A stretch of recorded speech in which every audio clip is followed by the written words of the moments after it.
Welcome back, music enthusiasts, to our channel dedicated to practical composition techniques rooted in the fascinating world of interval theory. I'm Frank, and today we are delving into an orchestral masterpiece composed by the incredibly talented Mark Berkowitz, an esteemed member of the Academy. Throughout the video, we will dissect the sketch of the composition, exploring how Mark expertly weaves together melodies, harmonies, and textures to create a captivating musical narrative. But that's not all, there's more. Stick around until the end, because Mark himself will be sharing some invaluable practical tips on orchestration that you won't want to miss. Let's get started.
Wow, that is really amazing. So when I look at this score, probably you have something as a sketch. The first secret is the work.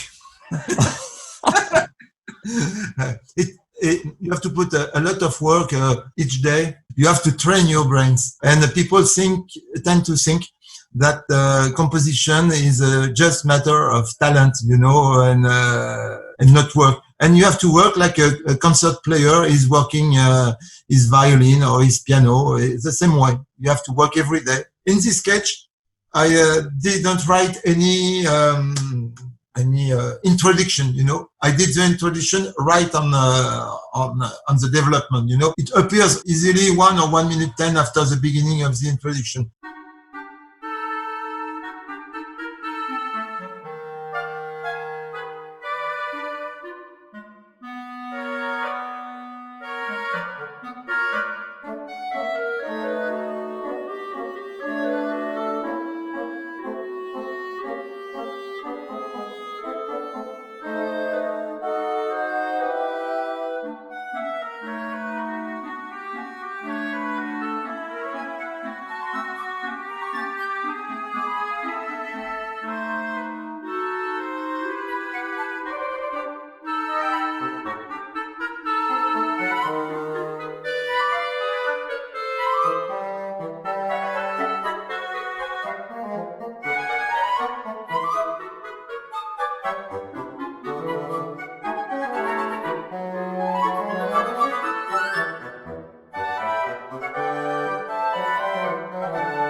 Because at the end it would be a full orchestration. Then but the same could work also on piano with 2 piano players. That is really great. I know that there are lots of numbers popping up, and for sure these stand for intervals. But would you mind to maybe go back to the very beginning of this sketch and maybe talk us through a little bit of what these numbers refer to in the actual notes, maybe, so that people have an idea of your base of thinking for this composition? The lesson 43 is on the TNO, the nature of interval 3. 3 is like a augmented second or minor third. But in meter is three half tones. Then when I write an assignment, I try to use mostly the interval in question, to be familiar with the interval, I started with vertically, you can see I started with a 3. And after developing in making a kind of expansion on a 5, 3 goes to 5. When you see the second bar, 3 also coming back, half of the second bar, like E, C, A, F sharp, and E flat, you can see I am going down melodically by 3. And all the bar, if you see the last bar of the first system, everything is 3. D, F, F flat. When I'm doing that, I don't see specifically of harmonic structure. I concentrate only on intervals, and also working with the intervals help also the ear. Your ear is getting more familiar with the intervals. Then you hear more, even if you have not special harmonic structure. If you have no harmonic structure, like you say, the first degree going to this 3 minor, going to 4 major, when you do with intervals, you are not stuck by anything, Then after on the bar 7th, I developed a small theme, and over a 3, the 5, 3, and 6, because it's like a contraction, a bit of contraction and expansion in a way. What I totally love about using intervals in such a way you did here is that it definitely evokes tonality. You are not, writing this in, let's say, C major, D major, whatever. So this is really based on intervals, but it doesn't sound like there was no tonal center at all. So it all is organized in a way that is very musical. And that is something that I have to say is also based on your taste, because I get to listen to many of your pieces here, and they are really great. The difference, I will say, some people asked me this question also. They said that's amazing because it looks atonal, but it's not really atonal. It's not diatonic, but it looks diatonic. But I think it's like having a new tonal center each time. When I look at these sketches here, the first thing that comes to my mind is really that it reminds me a little bit of the very beginning of the meter composition course, where we talked about plain song, right? Where it was all about combining different lines. How do you go into the orchestration then when you know, okay, these are my 4 lines for flute, oboe, clarinet, and bassoon? How do you approach orchestration and the development from such a sketch? It's not always easy, because when you have a sketch like that, you tend to say, okay, I won't change anything in there because only with woodwinds it works, But for the orchestration of this piece, I thought about making contrast, sometimes, or adding colors, with brass and strings. I added some colors in the development, but mainly sticking to this sketch. And also, you can see on the sketch, there is a bit of contrast, because the little theme which appears at bar 7th is repeated at bar 13th, but changing instrument. Then even in the same section of woodwinds, I changed the color in the same section, and I added flute for giving more movement afterward, It was cool at the first time at 7, and at 13 changing instrument and adding flute, which is waving here and there.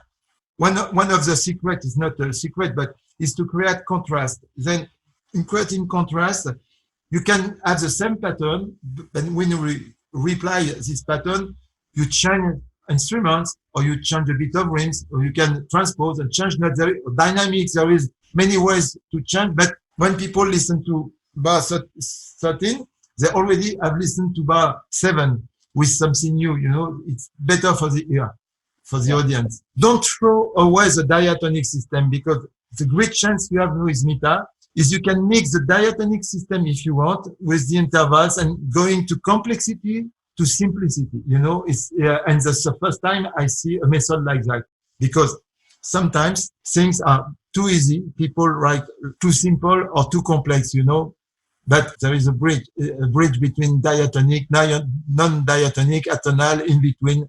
Many thanks to you that you've taken the time. Absolutely amazing. Thank you very much.